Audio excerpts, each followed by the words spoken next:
di Dr. Oz Indonesia hari ini. Kenali gejala usus buntu dan penyebabnya. Bisa menimbulkan kematian juga? Bisa. Cara mengatasi rasa tidak nyaman pada perut. Makanan yang sebaiknya dihindari jika kondisi seperti ini dialami. Bagaimanakah mengatasi mabuk perjalanan? Nah, ini ada kaitannya ternyata dengan indera penglihatan, itu mata. Benarkah air daun sirih bisa menyebabkan rahim kering? Iya. Juga dia bisa juga sebagai anti jamur.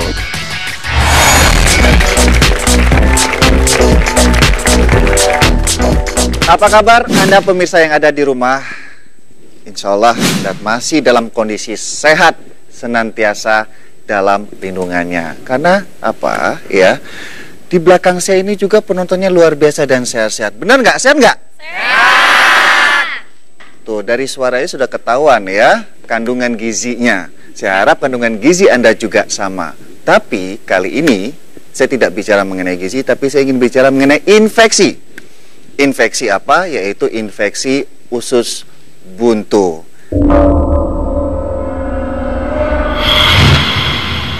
Ada wanita cantik akan menemani saya, yaitu Tia Aristiak. Beri tepuk tangan buat bintang tamu saya. Apa kabar cantik? Alhamdulillah, dokter ganteng. Saya baru kali ini ketemu cewek yang tingginya sama dengan saya. Kebetulan ini tinggi banget juga ini. Oh. Udah pakai sepatu hak tinggi, plus itu tambahannya tinggi banget. Kalau saya di sini cuma segini, dokter. Iya, susah sih. Oke. Iya. Kamu pernah dengar usus buntu itu? Sering. Bahkan agak takut juga karena kan kalau katanya kebanyakan makan cabai pedes-pedes bisa. Nah, itu nanti bakal dibahas ya, tapi tahan dulu. Gak baik katanya kalau tamu datang ke rumah itu berdiri, harus duduk. Oh, iya, oke. Sambil kasih tepuk tangan buat Tia lagi ya. Ayo Tia. Duduk ya. Iya. Silakan duduk. Di sini dokter, masa di bawah. Dia tadi baru bicara bahwa ada keluarga atau gimana yang penyakit usus buntu? Ada beberapa teman aku dan keluarga juga pernah operasi usus buntu gitu. Katanya paling sering itu yang aku dengar ada biji dari cabai itu yang menumpuk di usus buntu itu gitu. Oh. Kebetulan aku suka banget cabai ya, kalau misal makan tahu, satu tahu cabainya 3 gitu. Jadi kamu bertanya apakah kamu kebiasaan makan cabai bisa beresiko usus buntu? Gitu takutnya gitu. Sebelum kita bicara jauh mengenai kemungkinan apa penyebab atau akibatnya, satu hal aja. Usus buntu itu adalah suatu proses peradangan ya yang terjadi pada apendik. Bahasa medisnya itu apendik, atau bahasa umumnya usus buntu, atau bahasa lebih kerennya umbai cacing. Oh iya. Ya, di mana penyakit usus buntu ini apabila tidak ditangani dengan baik, cepat, tepat, itu bisa menimbulkan komplikasi yang berat. Nah, kita akan mengundang Dr. Taufik Aziz sebagai dokter spesialis bedah. Kita panggil Dr. Taufik Aziz. Iya. Hai, dokter. Apa kabar, Dok? Baik. Wah, Dok. Dia tadi mau nanya apa mengenai usus buntu? Sebenarnya tuh mitos atau memang benar-benar nggak sih kalau misalnya katanya kalau kebanyakan makan cabai itu bisa menimbulkan usus buntu gitu? Ya, sebenarnya mitos ya. Sebenarnya kan usus buntu sendiri itu penyebabnya adalah paling banyak itu sumbatan. Ya, sumbatan terbanyak adalah dari statis fekal ya. Fekal atau fekolit, kotoran, fesesnya. Oke. Itu mungkin 60%. 60%. Di antara sisa-sisanya bisa juga ada cacing, askaris ya. Oh, berarti infeksi dari parasit. Infeksi parasit, Oke, kemudian cacing. ada cacing yang masuk ke dalam lumen dari Dinding usus ususnya. buntunya itu. Kemudian juga ada tumor. Cuma kalau tumor prosentasenya antara Kecil ya. 0,5%. Tapi kalau cabai enggak. Sebenarnya fungsi dari usus buntu itu apa? Kalau kita kan orang-orang usus buntu nggak penting. Kalau udah dioperasi enak bisa makan bebas kayak gitu kan, gitu. Dan apa dampaknya kalau si usus buntu ini dioperasi tidak ada lagi gitu?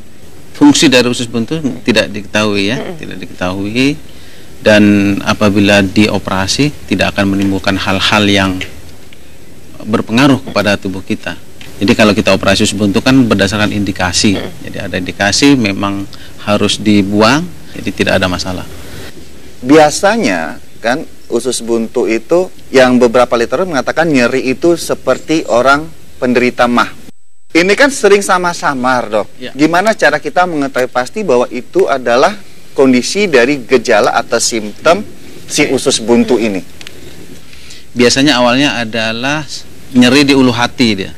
Ya, nyeri di ulu hati, di sekitar umbilikus. Kayak orang penderita mah gitu, Dok, ya? Seperti mah lah. Jadi ada mual, ada muntah ya. Nyerinya di ulu hati kemudian nanti akan pindah ke perut kanan bawah.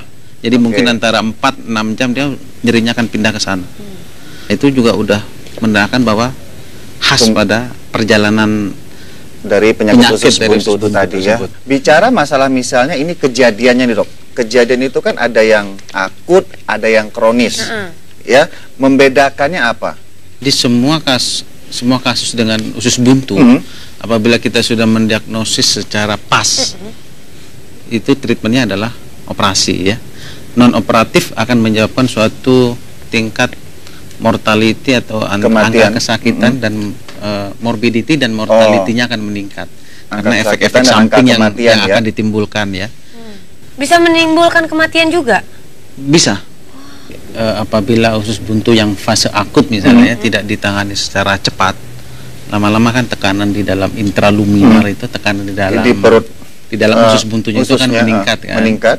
Infeksi terus menerus, kemudian nanti terjadi perforasi, pecah Pecah, usus buntunya ya kan. pecah keluar darah gitu ya, perdarahan. Pecah nanti enterokonten atau bakteri-bakteri yang di dalam usus buntunya itu akan ekstravasasi, dia keluar dia ke dalam rongga perut. Kita ketahui kan rongga perut itu adalah steril ya, tidak ada kuman sehingga menyebabkan suatu infeksi yang berat kalau tidak ditangani. Biasanya dari evidence base penyebab kematian itu rata-rata karena sepsis. Jadi infeksi yang sudah Sepsis sistemik demam ya. Infeksi Demam yang tinggi, sistemik istilah gitu. yang berat, sepsis, kemudian dia akan menyebabkan suatu Jadi kematian. istilahnya kalau sudah berada di perut, bakterinya itu akan menimbulkan itu sepsis itu adalah demam tinggi di atas 41 atau gitu ya. Ya. Pencegahannya ada nggak sih, apa kalau supaya nggak usus buntu, menghindarinya itu dengan banyak minum air putih atau apa, olahraga atau bagaimana, Dok? Memang dikaitkan dengan pola makan ya. Selain posisi dari usus buntunya nggak baik, makan yang dengan tinggi serat itu sangat dianjurkan. Karena patofisiologinya karena itu pembentukan dari fekalit itu. Iya, ya. karena orangnya Makan serat yang banyak, kurang cukup cairan air, ya. gitu ya. Dok punya gambar ya katanya apa? Bentuk dari appendix atau usus buntu Ada. atau posisi dari letak appendix Ya, ya. itu. Kita ketahui bahwa posisi appendix itu di perut kanan bawah ya. Di perut kanan bawah. Appendix tuh panjangnya kira-kira 6 sampai dengan 10 cm. Oke, iya. 6 sampai dengan 10 cm. Itu inflam appendix itu kan berarti appendix atau umbai cacing yang Cacing. mengalami proses peradangan. Tanda-tanda peradangan biasanya dia akan udem ya. Oke, Usus udem tuh buntunya bengkak akan gitu ya. bengkak, kemudian kemerahan biasa sebagai tanda-tanda infeksi ya, kemerahan, bengkak, nanti mudah terjadinya ruptur kalau sudah Atau itu. pecah ya, Pecah. akhirnya gitu. Kemarin Jadi Iya. pada saat appendix yang normal itu bentuknya ya Kecil. tidak bengkak ya, tidak hiperemis, memerah. tidak merah, tidak bengkak, jadi normal. Ini juga bicara masalah appendix yang terinfeksi atau usus buntu. Banyak juga pendapat atau pernyataan dari masyarakat kita yang mengarah apa ini mitos atau fakta ya. Nah, kebetulan ada Dr. Taufik, ya kita ingin pembenarannya secara medis ya. Nanti dijawab sama penonton yang di studio ya.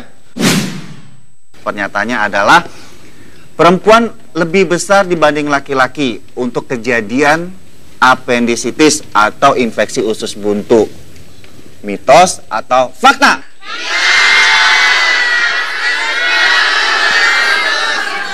Menurut Dr. Taufik apa, Dok? Ya betul, mitos. Kenapa mitos? Dok? Jadi insiden angka kejadian usus buntu pada laki-laki dan perempuan itu tidak signifikan ya, artinya hampir berimbang ya, hampir berimbang.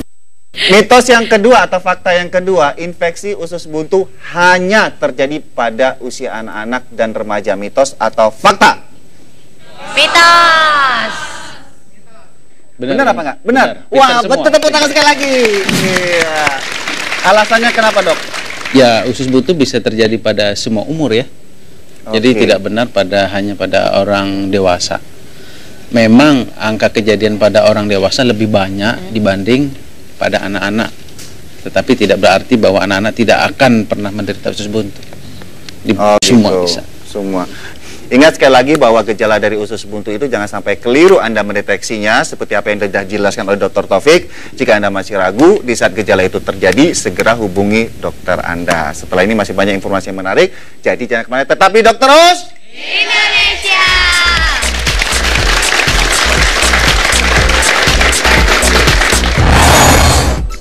Waspada, sindrom iritasi usus yang menyebabkan Anda sering sembelit, diare, ataupun kram perut.